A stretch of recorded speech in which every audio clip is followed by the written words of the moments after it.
சென்னையில் மட்டும் 2400 கிலோ கஞ்சா விஜய் வேட்பாளருக்கே இவங்க போட்டே பண்ணாங்க. போலீஸ் என்னடா அப்படிங்கிறாங்கன்ற மாதிரி குற்றவாளியே இங்கே காவல்துறை தான் இருக்காங்கன்னு நான் அழுத்தமாக சொல்லுவேன். கஞ்சாக்கு அடிமை வராங்க.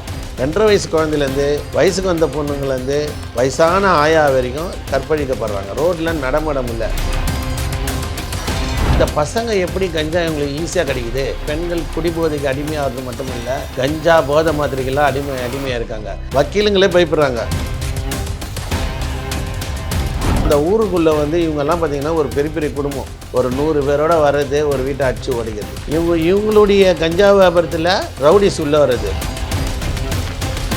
ஒரு சில பெண் கஞ்சா வியாபாரிங்க அதிகமாக இருப்பாங்க. அதில் டாப்பாக இருக்கிறது பார்த்தீங்கன்னா இவங்க தலைமுறையாக விற்கிறாங்க. அவங்க பொண்ணு விற்கிறாங்க, அவங்க பேத்தி விற்கிறாங்க. Girigas Summer Sale. Buy any AC and get free 2 nights, 3 days holiday package. முன்னணி market எக்ஸ்பர்ட்ஸுடன் enrich money investor awareness conclave April 25. டிக்கெட்டை இன்றே புக் செய்யுங்கள். ஆச்சி மசாலா. எந்த சமையலும் ருசி தேடும் ரகசியம் 20 ரூபாய். ரெட் நூல் நேரசுக்கு சமூக ஆர்வலர் சசிகுமார் வணக்கம்.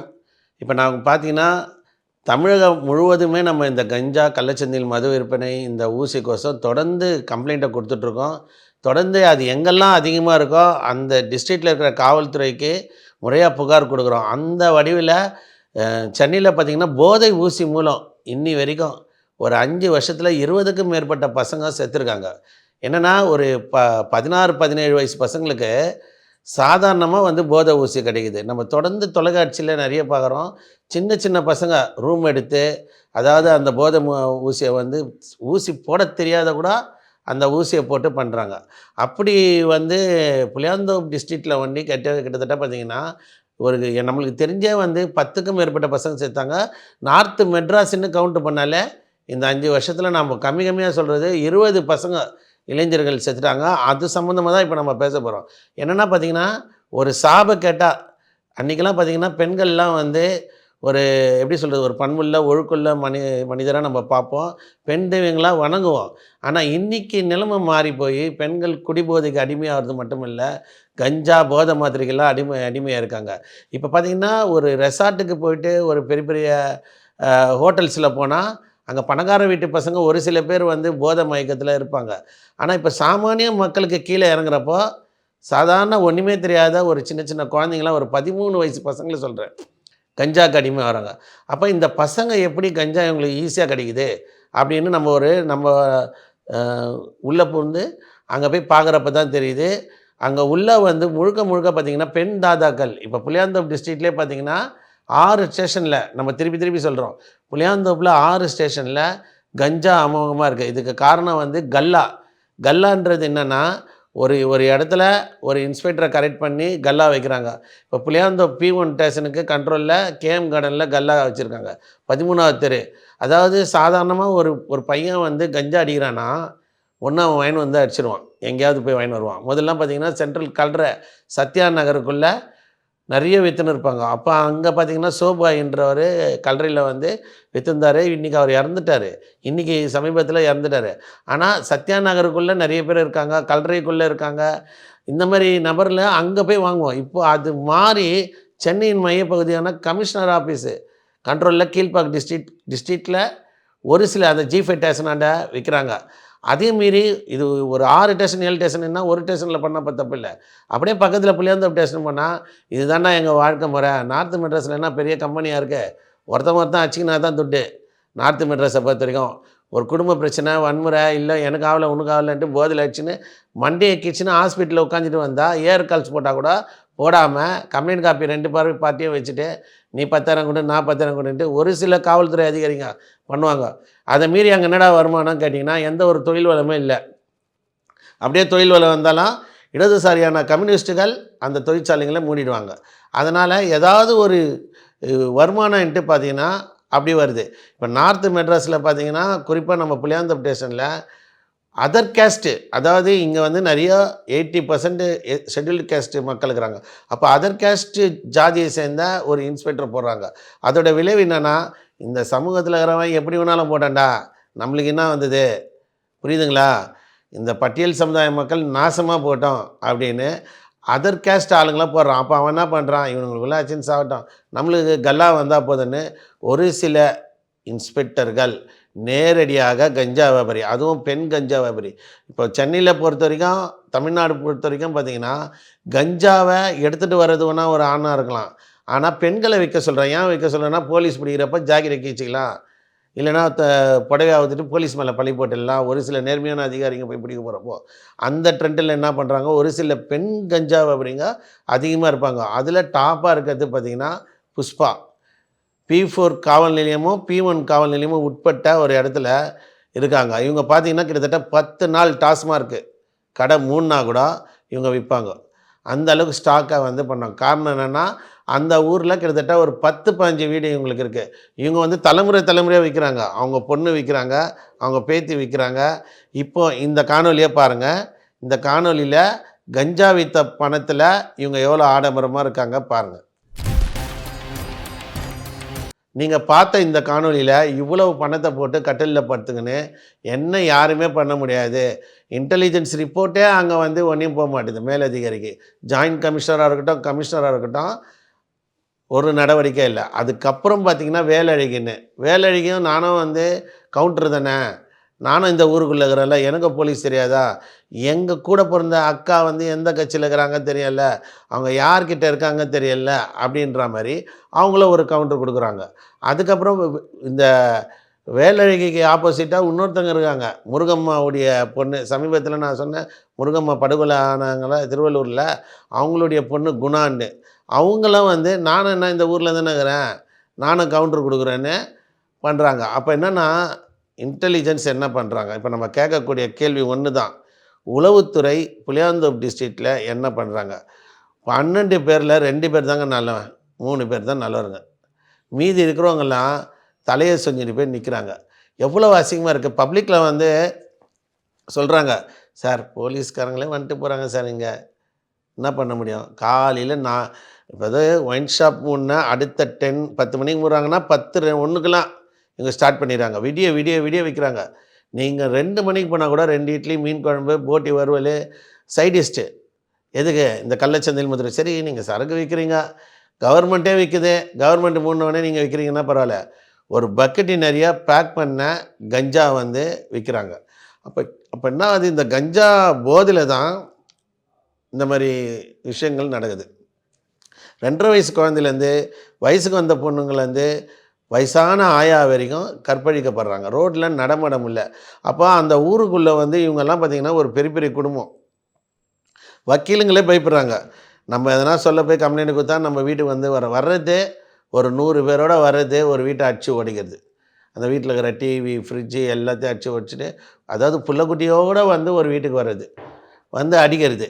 இவங்களுடைய கஞ்சா வியாபாரத்தில் ரவுடிஸ் உள்ளே வர்றது. ரவுடிஸ் பார்த்திங்கன்னா ஒரு இடத்துல எங்கேயுமே, நீங்கள் டிவி சத்திரம் கூட பாருங்கள், அந்த தர்ஷனா கெட்டு போனதுக்கு காரணமே கிருஷ்ணவேணி தான். இல்லைன்னா அவர் தர்ஷனா வந்து ஒரு நல்ல ஜிம்பாடி. அந்த மாதிரி ஒரு ஊருக்குள்ளே இருக்கிறப்ப தான் ஆல்ரெடி புஷ்பாவுடைய பொண்ணு சுப்ரியாக்கும் காவாங்கரையில் இருக்க ஒரு டீமுக்கு சண்டை ஆகி 6 பேர் 7 பேர் வந்து ரிவெஞ்சில் கொலை ஆகிருக்காங்க. 2வது இன்னொரு கொலை போலீஸ் ஸ்டேஷன் வாசல்லையே சுடுகாடாண்டிய ஒரு பையன் கற்பன்னு மர்டர் ஆகிருக்கான். எல்லா வழக்கும் போலீஸ் ஸ்டேஷனில் இருக்குது. P3 இருக்கட்டும், P4, P5, 6 இந்த பக்கம் P1, P2, P3 மாறி கஞ்சாவில் இளைஞர்கள் எல்லாம் வந்து வயசு பசங்க கெட்டு போயிட்டு இந்த போதையில் என்ன பண்ணுறதுன்னு தெரியாமல் அவனுடைய சமுதாயத்தை சேர்ந்தவனையே வெட்டுறான். மாற்று சமுதாயம் கிடையாது. ஒரு ஊருக்குள்ளே இன்றைக்கி கூட பாருங்கள், கண்ணகி நகரில் கஞ்சா விற்கிறாங்க. அவன் போய் வேறு சமுதாயத்தை வெட்டல, ஊருக்குள்ளே தன் கூட சரிசமமாக வாழ்ந்துட்டுருக்க இன்னொரு பட்டியல் சமுதாய மக்களை தான் வெட்டி கொலை பண்ணுறான். அப்போ என்னென்னா, இப்போ கண்ணகி நகர் நீங்கள் பெரும்பாக்கம் செம்மஞ்சேரி போனீங்க வச்சுங்களேன், என்ன ஒரு விஷயம்னா, உங்களெல்லாம் நாங்கள் சென்னையிலேருந்து குப்பலாரியில் எடுத்துன்னு வந்து போட்ட மாதிரி போட்டுட்டோம். உங்களுடைய வாழ்வாதாரம்லாம் இனிமேல் கிடையாது. அதாவது இழப்பதற்கு ஏது இல்லாத இந்த பட்டியல் சமுதாய மக்கள் மீது திணிக்கப்படும் இந்த அநீதி இருக்குது பார்த்தீங்களா, இதை பற்றி யாரும் கேட்க மாட்டான். எங்கேயோ ரோட்டில் இருக்கிறவங்கள நான் உனக்கு வீடு தரேன்ட்டு 40 கிலோமீட்டர் தள்ளி போட்டான். அவங்க ஏன் சென்னையில் வாழக்கூடிய அருகதை இல்லையா? அப்போது அங்கே பார்த்தீங்கன்னா கண்ணகி நகரில் 4 பொம்பளை ஒரு 2 ஜென்ஸு வைக்கிறாங்க. அப்போது இவங்களுக்குள்ளேயே ஒரு புழல் ஜெயிலுக்கு போயிட்டு வந்த அனுபவமாக இருக்கும். கண்ணகி நகர் போனீங்கன்னா. கண்ணகி நகர், பெரும்பாக்கம், செம்மஞ்சேரி எங்கே போனாலும் புழல் ஜெயிலுக்குள்ளே போயிட்டு வந்தா மாதிரி இருக்கும். அந்த அளவுக்கு இருக்கும். அப்போது சென்னையில் பல்வேறு இடங்களில் இந்த கஞ்சான்றது தலை தூக்குது. சென்னையில் மட்டும் 2400 கிலோ கஞ்சா பிடிச்சிருக்காங்க.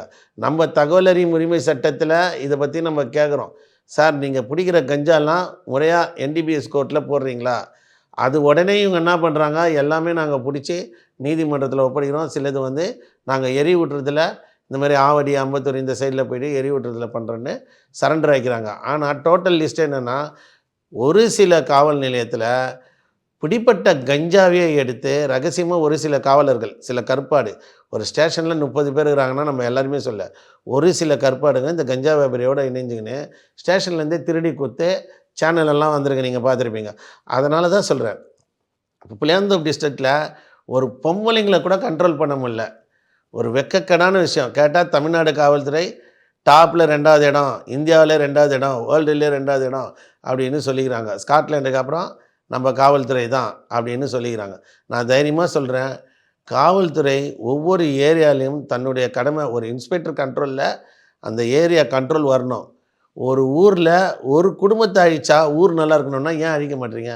ஒரு வீட்டில் ஒரு நபர் அழிச்சா அந்த குடும்பம் நல்லா இருக்கணும்னா ஓகே. ஒரு ஊருக்கே ஒரு குடும்பம்னா ஓகே. அதிகப்படியாக புளியாந்தோப்பு டிஸ்ட்ரிக்டில் 6 ஸ்டேஷன் இருக்குது. ஒரு ஸ்டேஷனுக்கு 2 குடும்பத்தை நீங்கள் அழிச்சிங்கன்னா ஒவ்வொரு ஊரும் அமைதி பூங்காவாக இருக்கும். நீங்கள் அழகாக வீட்லேயே இருக்கலாம். காவல்துறை ரவுண்ட்ஸே போக தேவையில்ல. ஒவ்வொரு டிஸ்ட்ரிக்ட்லேயும் இந்த மாதிரி நடத்துனீங்கன்னா போதும். அது முக்கியமாக நான் ஏன் எல்லாருமே சொல்கிறாங்க, சார் புளியாந்தோப்பை ஒண்டி ப்ளேம் பண்ணுறீங்கன்னா, புளியாந்தோப்பில் தாங்க அதிகமாக P1 இல்லை பாருங்கள், ஃபுல்லாக 80% சாதாரணமான ஏழைங்க. P2லேயும் பாருங்கள் அப்படி தான். P2 டோபிகன் ஹவுசிங் போர்டு ஃபுல்லாக 2 பேர் விற்றுருந்தாங்க, நீங்கள் 10 பேர் விற்கிறாங்க. அதேமாதிரி P3ல் சாதாரண வேசர்படி ஆளுங்க. P4 கேபி பார்க்கு, அப்படியே சுந்தரபுரம், சிவராஜபுரம், குருசாமி நகர் எல்லாமே சகஜமாக வைக்குது. காவல்துறையே வந்து பெரிய பெரிய ஆஃபீஸர் அந்த நீலம் போர்டில் 2 ஸ்டாரை போட்டு போவாங்க பாருங்கள், 1 ஸ்டாரு 2 ஸ்டாரு. அவங்க மெயின் ரோடில் போகிறப்ப கூட கூட்டமாகுது, என்ன ஏதுன்னு அங்கே போய் பார்க்க மாட்டுறாங்க.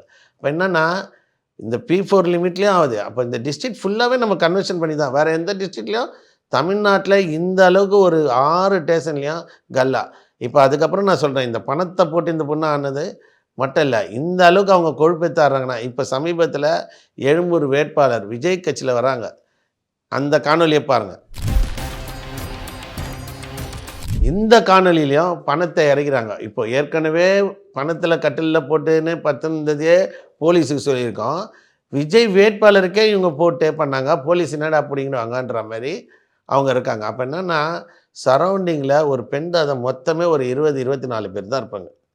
நீங்கள் கருணையே காட்டாதீங்க, எல்லாருமே குண்டாஸ் அடிங்க. ஏன்னா நீங்கள் கருணை காட்டுறதுக்கு தகுதி இல்லை. ஒரு லேடி மேலேயும் 50 கேஸ் இருக்குது, சுமார் 20லேருந்து 50 கேஸ் இருக்குது. அவங்க திருந்தவே இல்லையே, திருந்துறாங்க அப்படியே ஒரு வாய்ப்பு கொடுத்தா பரவாயில்ல. ஒரு பொம்பளை கஞ்சா விற்கிறான்னா சாதாரணமாக 1 விற்றா பரவாயில்ல, எல்லாருமே கல்லா போட்டுன்னு அது என்ன வருவார் போலீஸுன்றாங்க. அதே இன்னும் கேவலமான விஷயம் ஒன்றே என்னென்னா, காவல்துறையில் உள்ள ஒரு சில அதிகாரிகள் என்ன பண்ணுறாங்க, டியூட்டி முடிச்சுட்டு அவங்க வீட்டிலே போய் சிரிச்சுன்னு பேசினுக்கிறாங்க. சில பேர் உட்காந்து நம்ம பொண்டாட்டிலாம் சோறே போடலன்ற மாதிரி அவங்க வீட்டில் உட்காந்துன்னு எனக்கு வந்து எறா செஞ்சு கொடு, எனக்கு சிக்கன் செஞ்சு கொடு, எனக்கு மட்டன் செஞ்சு கொடுன்னுட்டு அவங்க கூட குடும்பமே நடத்துகிறானுங்க. அப்போ இந்த அளவுக்கு இவங்களுக்கு தைரியம் கொடுக்குறது, முதல்ல குற்றவாளியே இங்கே காவல்துறை தான் இருக்காங்கன்னு நான் அழுத்தமாக சொல்லுவேன். காவல்துறையில் உள்ள ஒரு சில கருப்பு ஆடுகள் கண்டிப்பாக ட்ரான்ஸ்ஃபர் வாங்கிட்டு வேறு எங்கன்னா ஊருக்கு போயிடுங்க, உங்கள் சொந்த ஊருக்கு. தயவுசெய்து இங்கே ஏழை எளிய மக்கள் வாழக்கூடிய பகுதியில் இந்த கஞ்சா, இந்த மது விற்பனை, இந்த கள்ளச்சந்தையில் மது விற்பனை மட்டும் இல்லை, ஊசி. ஏன்னா டோட்டலாக இன்றைக்கி 20 பசங்க இறந்துட்டாங்கங்க, எல்லாம் சின்ன சின்ன பசங்க. சாதாரண ஒரு பசங்களுக்கு எங்கேயோ போய் ஏதோ வீட்டிலேருந்து காசு திருடுறானுங்க, இல்லை ஏதோ ஒரு செயின் பறிப்பு பண்ணிவிட்டு சம்பவத்தை பண்ணிவிட்டு யார் தாலியெல்லாம் அறுத்துட்டு வந்துட்டு மவுண்ட் ரோடு லாட்ஜில் ரூம் போட்டு ஏற்ற தெரியாமல் ஊசியை ஏற்றிட்டு 2 பசங்க செத்துட்டானுங்க. சமீபத்தில் ஒரு 2 வருஷத்துக்கு முன்னாடி நான் கதை சொல்கிறேன். ஏன் இந்த அளவுக்கு நம்ம அந்த கஞ்சாவை நம்ம எதிர்க்கணும்னா, இதுக்கான காரணம் என்னென்னா, கஞ்சா போதில் என்ன வேணாலும் பண்ணுறானுங்க. அவனுங்க வண்டியை ஓட்டின்னு போகிறதே எதிரில் வரவனை சாவச்சிட்ற மாதிரி ஓட்டுறானுங்க. சாதாரணமாக இப்போ ஒரு டிராஃபிக் போலீஸ்கார் என்ன பண்ணுறாரு, குடித்தா மட்டும்தான் நீங்கள் வந்து போதையா, கஞ்சா அடிச்சிருந்தா அது அவருக்கு வந்து கஞ்சா அடிச்சுக்கிறான்ப்பா, அவனை பிடிக்க முடியாது, அது டிடியில் வராதான். ஏன் கஞ்சா போதை வந்து ஒரு ட்ரக்கு தானே, அது ஏன் தமிழக காவல்துறை வந்து கஞ்சா போதையில் வந்தாலும் நாங்கள் டிடியாக தான் போடுவோம், ஏன்னா ட்ரக்கு தான் அதுவும், அது ஏன் அமுல்படுத்த மாட்டுறாங்க? நீங்கள் முழுசாக தடை பண்ணணுன்றது தான் நம்மளுடைய இந்த பதிவு. மேலும் பார்த்தீங்கன்னா நான் கொடுக்குற காணொளி 2மே நீங்கள் பாருங்கள். இன்றைக்கி ஒவ்வொரு ஊர்லேயும் நான் சொல்கிறது ஒரு 20 வருஷத்துக்கு முன்னாடி இந்த ஊர்லலாம் ஒரு ஊர் தலைவர் இருப்பாங்க. நம்ம ஊருக்கு எதனா ஒரு பிரச்சனைனா ஊரில் இருக்கிற தலைவர் ஒரு 20-30 பேர் சேர்ந்து அடித்து ஓட விடுவாங்க. இன்றைக்கி ஊர் தலைவருக்கெல்லாம் மானம், ஈனம், சூடு, சொர்ணம் எதுவுமே இல்லையா? ஒரு 20 வருஷத்துக்கு முன்னாடி நீங்களாம் எப்படி இருந்தீங்க? கஞ்சா விற்கிறவங்களோட இன்றைக்கி நீங்களும் தொணை போயிட்டீங்கன்ட்டு வெளியிலேருந்து அந்த ஊரை பார்க்குறப்ப எனக்கு கேவலமாக இருக்குது. இப்போ கூட இந்த கம்ப்ளைண்ட்டு நான் மட்டும்தான் போட்டுக்கிறேன். அந்த இடத்துல அம்பேத்கர் ஸ்டில்லு போட்டு 3-4 கட்சி இருக்குது. கம்யூனிஸ்ட் கட்சி சிபிஐ இருக்குது, சிபிஎம் இருக்குது, விடுதலை சிறுத்தை இருக்குது. என் ஜாதின்ற உன் ஜாதியை சேர்ந்த 80% மக்கள் வாழக்கூடிய இடத்துல இந்த மாதிரி இருக்குது. நாம் தமிழர் கட்சி இருக்குது. எங்கள் தமிழ் மக்கள் வந்து தமிழர்களுக்காக போராடணும்னு நாம் தமிழர் கட்சி கூட போராடல. யாருடைய கம்ப்ளைண்ட் இல்லை. திமுக இல்லை, அண்ணா திமுக இல்லை, விஜயகாந்த் கட்சி இது இல்லை, எங்கேயுமே இல்லை. நம்ம வண்டி தான் பலியாடு மாதிரி இந்த கம்ப்ளைண்ட் போட்டுக்கிறோம். இதுக்கான எந்த ஒரு எதிர்வினையும் சந்திக்க நம்ம தயாராக இருக்கோம். நம்மளுடைய சேவை வந்து பார்த்திங்கன்னா எந்த ஒரு தனிநபர் தாக்குதல் கிடையாது. ஒருத்தி கஞ்சா விற்கிறா, கல்லா போடுறா, அவளுக்கு நான் என்ன மரியாதை கொடுக்கணும்? அவள் யாரை வேணாலும் இருக்கட்டும், அவள் எத்தனை பேர் வேணாலும் வச்சுருக்கட்டும், அதை பற்றி எங்களுக்கு கவலை இல்லை. எங்களுக்கு தேவை சொசைட்டி மஸ்ட்டு க்ளீன் ஆகணும். சொசைட்டி நம்மளை சுற்றி உள்ள சமூகத்தை க்ளீன் பண்ணால் தான் நம்மளுக்கு இருக்கும். அதுக்காக தான் இந்த பதிவு போடுறேன். இந்த 2 வீடியோவும் உங்களுக்கு நான் வந்து ப்ரெசென்ட் பண்ணுறேன். இந்த ரெட் நூல் நேயர்ஸ் பார்க்குறவங்க எல்லாருமே இதை தயவுசெய்து ஷேர் பண்ணுங்கள், லைக் பண்ணுங்கள், உங்கள் கமெண்ட்ஸை தெரிவிங்க. ஏன்னா ஆல்ரெடி நம்ம எல்லாத்துலேயும் சொல்லி இன்றைக்கி ஒரு 20 பேருக்கு மேலே அரெஸ்ட் ஆகியிருக்காங்க. அந்த மக்களுக்கு ஒரு நல்ல ஒரு விஷயம் நடக்கணும். அங்கே இருக்க இளைஞர்கள்லாம் நல்லா படிக்கணும், நல்ல ஸ்போர்ட்ஸில் வரணும், அவங்க வந்து நல்லா இருக்கணுன்றதுக்காக தான் நான் இந்த பதிவு போடுறேன். தனிநபர் தாக்குதல் கிடையாது. ஊருக்குள்ளே ஒரு லேடி வந்து கஞ்சா விற்கிறது மூலம் அந்த கஞ்சாவுக்கு மாமூல் வாங்க சில ரவுடிஸுங்க ஊருக்குள்ளே வரானுங்க. அந்த ரவுடிஸுக்கு ஆதராக ஒரு சில வழக்கறிஞர்கள் நிற்கிறாங்க. அவங்க போய் மிரட்டினாலே ஒரு 20,000-30,000 கிடைக்குது. அந்த ஒரு சில வழக்கறிஞர்களுடைய ஆதாயம் காவல் நிலையத்தில் இந்த கஞ்சா வியாபாரத்தில் போய் உட்கார வச்சா ஒரு 50,000 1,00,000 கொடுப்பாங்கன்னு இதெல்லாம் ஒரு பொழப்பாக பண்ணி இந்த 6 ஸ்டேஷன் மட்டும் இல்லை, தமிழ்நாடு ஃபுல்லாக ஒரு சில பேர் ஒரு சில காவல்துறையோடு இணைஞ்சு நீ வில்லுமான்றது 10 நாள் கழிச்சு அவங்கள இட்டுன்னு போய் உட்கார வைக்கிறது.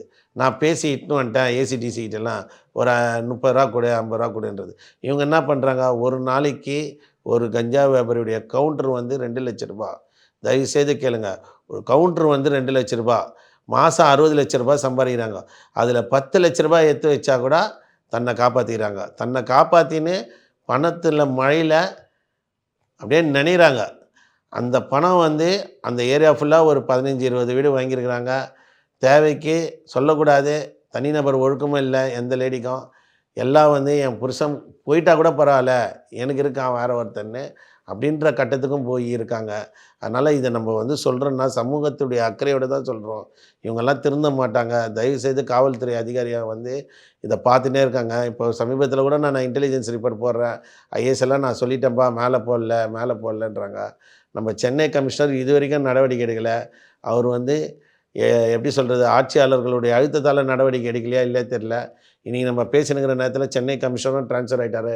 இனி வர கமிஷனாவது இதை பற்றி நல்ல முடிவு எடுத்து இந்த பெண் தாதாக்கள் ஒருத்தர் கூட இருக்கக்கூடாது அப்படின்றது தான் நம்ம பதிவு. இவங்க எல்லாரையும் அரெஸ்ட் பண்ணி சமூகத்தில் மக்களுக்கு ஒரு நல்ல பாதுகாப்பாக இருக்கணுன்ட்டு தான் கேட்டுக்கிறோம். எனக்கு வாய்ப்பு கொடுத்த ரெட் நூல் நேயர்ஸுக்கு நன்றியை தெரிவித்து முடிச்சுக்கிறேன். வணக்கம். Giriga's Summer Sale. Buy any AC and get free 2 nights, 3 days holiday package. முன்னணி market எக்ஸ்பர்ட்ஸுடன் enrich money investor awareness conclave April 25. டிக்கெட்டை இன்றே புக் செய்யுங்கள். ஆச்சி மசாலா. எந்த சமையலும் ருசி தேடும் ரகசியம் 20 ரூபாய்.